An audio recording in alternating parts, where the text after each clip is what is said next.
18 years of Obelisk, and the articles keep coming in, which is great. From toys to prisons, the 40-foot to former Yugoslavia, it's all here. We encounter ordinary people, many of whom have lived extraordinary lives.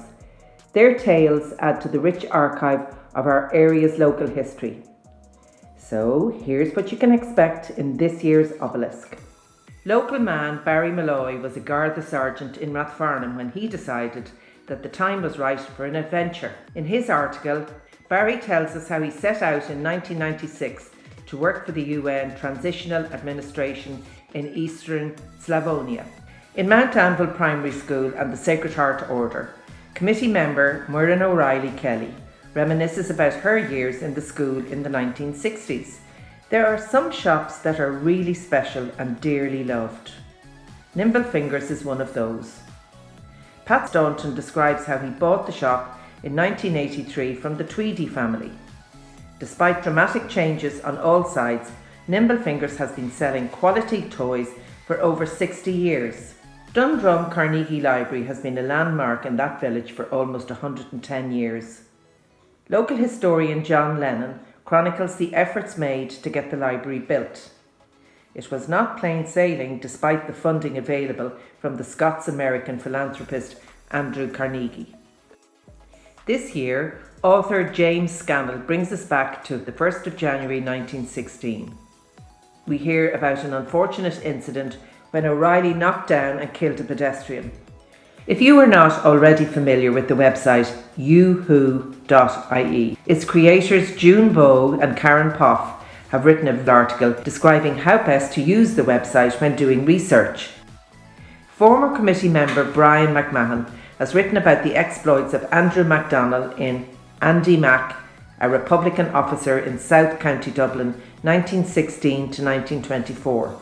In his article, The Sandy Cove Bathers Association, Martin Craven tells about its history and the association that has been looking after that spot since 1880. President of our society, Peter Sobolewski, has written about the career of a local man in his article, Major Dennis J. Coulson.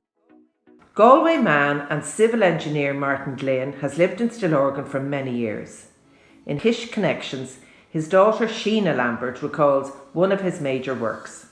This was the construction and emplacement of the Kish Lighthouse. In The Burning of Dundrum Barracks in January 1923, Margaret Smith describes how the anti-treaty IRA, as part of a campaign of disruption, burned down the barracks and courthouse in Dundrum village. Redmond O'Hanlon grew up in Donnycarney and Mount Merrion and has written an entertaining article entitled Boyhood Exploits of the 1940s and the 1950s. Dublin South FM is a community radio station run by volunteers and its headquarters is in Dundrum Town Centre. Mike Purcell has been one of the radio enthusiasts behind this successful station. In his article, Mike describes the tough times they had. In The Vanished Cottages of Milltown, County Dublin, Patrick Salmon chronicles the efforts made from 1919 to the 1950s to demolish the cottages. Their occupants worked in the many mills and industries which once existed nearby. Sandyford resident Michael Van Turnhout, his article is entitled Quarries on Three Rock Mountain. He tells us that at one time in Barnaculla, Ticknock area supplied the granite for many notable buildings in Ireland. Only a few of these quarries remain today. Many of you will be familiar with John Lonergan. In An Insight into the History and Workings of Mountjoy Prison, he tells us of the changes, both good and bad, that have occurred since the prison opened in 1850. Aidan Traynor has written previously on growing up in Stillorgan on the site of the present-day shopping centre. In Mrs. Kelly and the Lilac Tree, he waxes lyrical on his next-door neighbour's lilac tree and on Mrs. Kelly herself.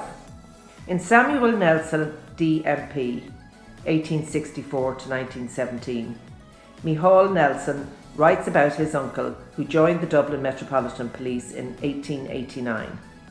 This 18th year of Obelisk, we have decided to include an article from our second edition where Patrick J. Casey wrote Allen of Stillorgan, The Rise and Decline of the Allen Family.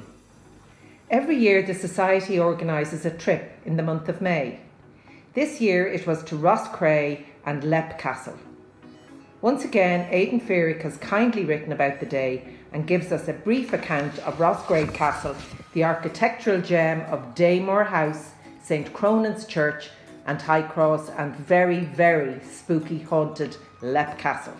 We don't usually publish poetry, but Anne Coughlin has written a lovely poem entitled Auntie Maureen's Shop, about her Aunt Maureen Lloyd's gift shop. It was located where the Stillorgan Village Centre is now. To her as a child, it was a treasure trove of exotic offerings.